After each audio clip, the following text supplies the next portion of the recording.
Hello there and welcome to this short introductory video to Teaching Practical Skills, one of our required training courses.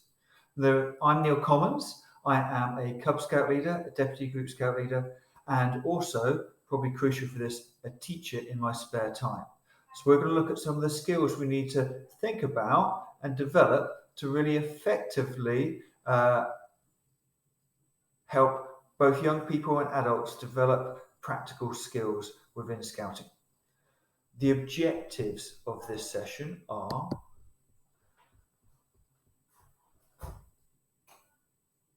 to develop the personal ability in any two practical skills that may be used in the programme offered to young people. Use at least one of these skills developed for Objective 1 in the programme offered to young people. Describe the effective methods of learning for adults and young people. Select appropriate training techniques to meet different training needs, and to demonstrate how a young person is effectively trained and developed in a practical skill. Now, what you're watching now is a pre-video. We've kind of flipped this session around, so you get the chance to be able to watch through this video and go through all the key learning stages. Then a little later on, we will have our official Zoom meeting, and that's where a whole group of us get together and not only discuss what we've learned, but to try and put it into practice so we can each help train one another, and so we all learn a whole range of skills. So that's going to be the plan. I'm going to start off by thinking about something fairly straightforward, knot tying. This is the skill to teach.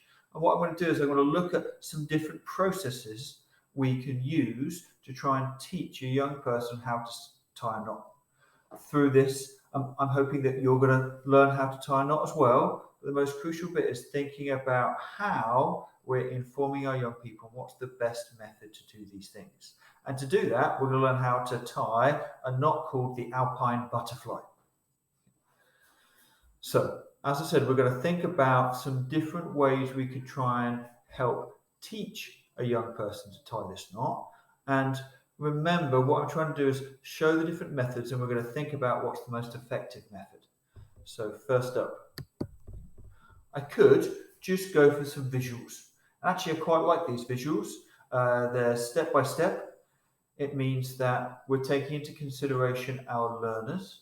For instance, if we had perhaps beavers or younger cubs whose reading is not as strong, then having these visual steps would really help them go stage by stage. And so for some of our learners, that's exactly what we'd want, and that'd be perfect. However, there's some learners who would actually prefer to see everything written down. So we could have a written set of steps which could be followed. So here I've written down stage by stage as clear as I can do. So we've got written instructions. Now, wrap the rope around your hand twice. At the end of turn 1, position the rope close to your fingertips. Continue around and complete turn 2 back near your thumb. Pick up the turn near your fingertips and wrap it around the other 2. Slip the knot off your hand and tighten by pulling on the loop and the ends. Now, although they are quite a clear set of instructions, we do have to think about how accessible this is to all of our learners. So not just younger learners, but there may be some learners who find reading challenging, who find it difficult to visualize what's being said here. And therefore, although some Cubs or Scouts will go, okay, I can follow that, I know what I'm going to need to do, others may not find that quite as effective. So what could we do to improve that? Well, we could think about our next step, which would be instructions with visuals. Now, what we've got here is we've got visuals, stage by stage breaking down of what needs to be done. I've got instructions to support that. For some learners, they may prefer that process. And we can go step by step by step. Now, again, this is useful for some learners. And now we've hopefully increased the amount of people who can find this as an accessible process to be able to work out how to tie a knot. And from stage 1 and stage 2, I can then go to step 3 and step 4. Now, again, this is all well and good. There's some pictures and there's some written instructions which could be followed, but in reality, we're talking about practical skills. So there needs to be a hands-on component as well. And that's something which we really have to try and emphasize is the fact that scouting should be hands-on. It should be about doing.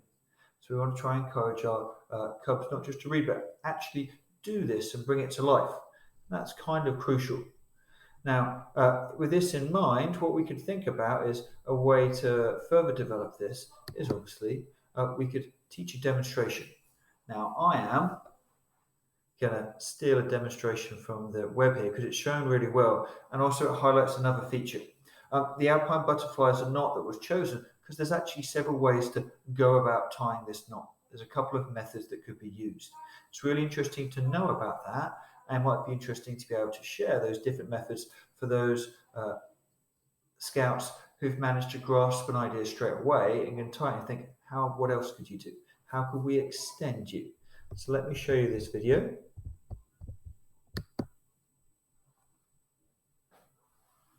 Carrie, I was watching you tie the alpine butterfly knot in your secret weapon video, and you tied it using the twist method, which is a little something like that. And it was almost disheartening to watch you struggle with numb, cold fingers.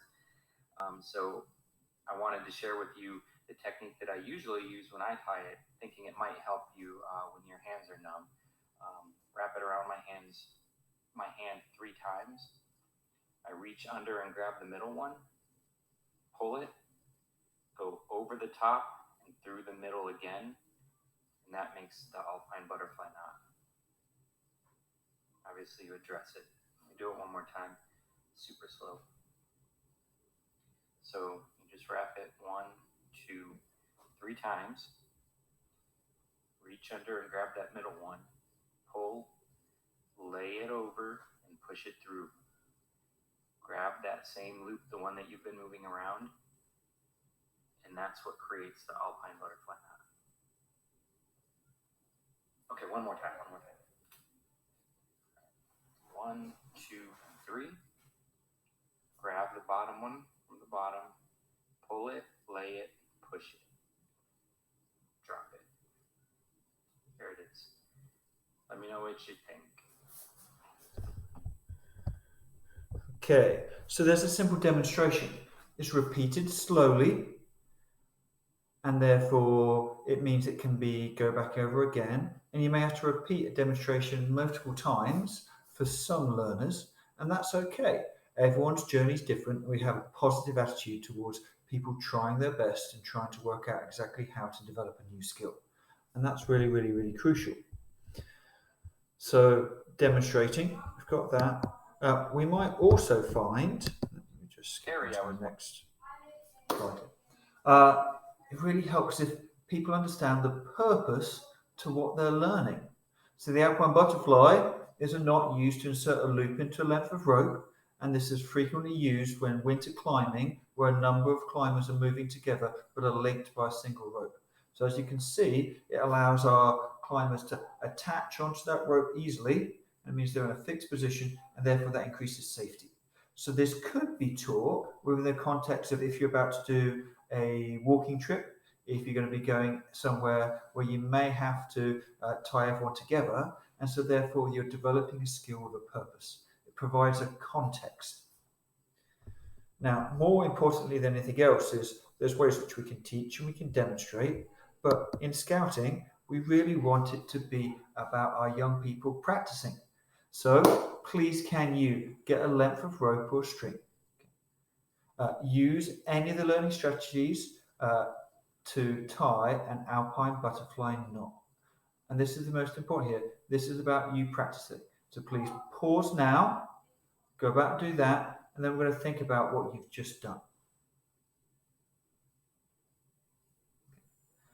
I'm imagining that you all now have a wonderful alpine butterfly knot in front of you. It may have been challenging. You may have had to go through several different stages. You may have found that little mistakes happened. You didn't pull the right rope at the right time. And all of these is about your learning journey. we're hoping that you had the perseverance to finally get to the Alpine Butterfly knot, but you may have needed some extra support as well. So with practice, we've got to remember that we've got to make sure that we try and keep people in a positive journey about it's all moving forward, and then by learning these skills, we can make mistakes on the way, but by practicing, we can make sure that we get better and better all the time. For you to think about, what strategy did you use? Was there a strategy which you went back to and identified and said, actually, that's what worked best with me? Okay. And then also, what difficulties did you have? We've got an interesting situation here where I'm teaching about a knot, but I don't fully understand the needs of each and every person who's been watching this video. There may be a range of difficulties which I haven't taken into consideration, and you'll be in a position when you're trying to develop a skill to think about the individuals in front of you. They may have specific needs. That means that the method that you want to teach is selected because of that. And so you've got to take on board and think about the people who are in front of you and what's going to be the best for them. Some notes here then. So my kind of wrap up more than anything else. What have we learned beyond a knot? Okay. Context is crucial. Okay. If there's a context to any learning, it means that it is learned and applied and remembered much more effectively. And this is true in scouting as it is in wider teaching education as well. Be prepared that not everyone is the same type of learner. Be prepared that not every cub you have in front of you or scout you have in front of you is going to be exactly the same. They're going to have different needs and they're going to face different challenges. Be prepared that not everyone is the same type of learner as you. Think back to when you were tying the knot. What was the strategy which worked best for you? Now, take that on board, but then think and recognize that actually there's lots of different learners out there. And just because that clicks with you, it doesn't mean it's going to click with everyone else. As a teacher, this is definitely one of those constant challenges. I think about, well, I get that. Why doesn't everyone else get that? And then I need to step back and say, okay, because they're coming from a different perspective and a different starting point, and therefore I often need to utilize a range of different learning and teaching strategies to try and help my students move forward.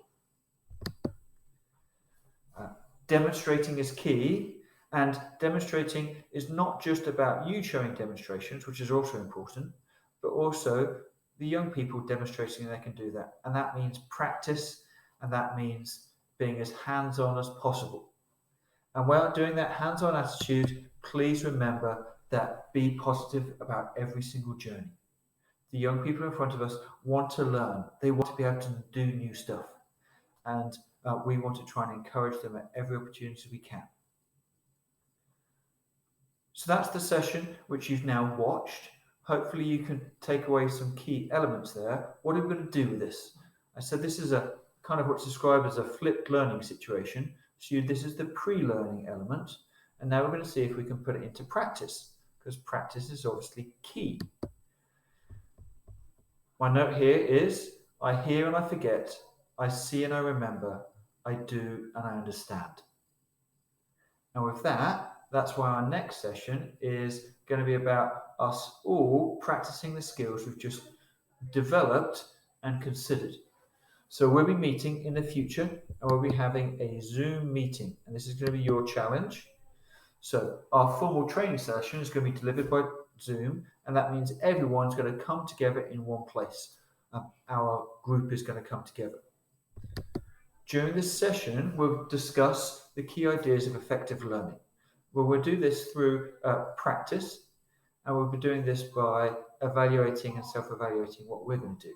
So I'm going to ask you to teach a practical skill via Zoom.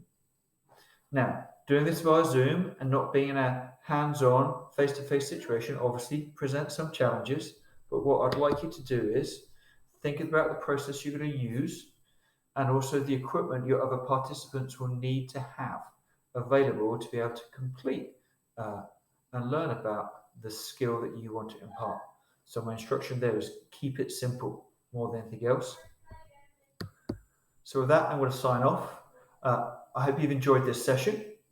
I hope that you're ready or starting to think about what skill you want to share via Zoom. And this process means that all of us are going to learn lots of new skills, which should be lots of fun, but also gives us a chance to think about what we have now considered with the techniques and strategies we can do and use for learning. So, bye for now. I look forward to seeing you all in person sometime in the near future.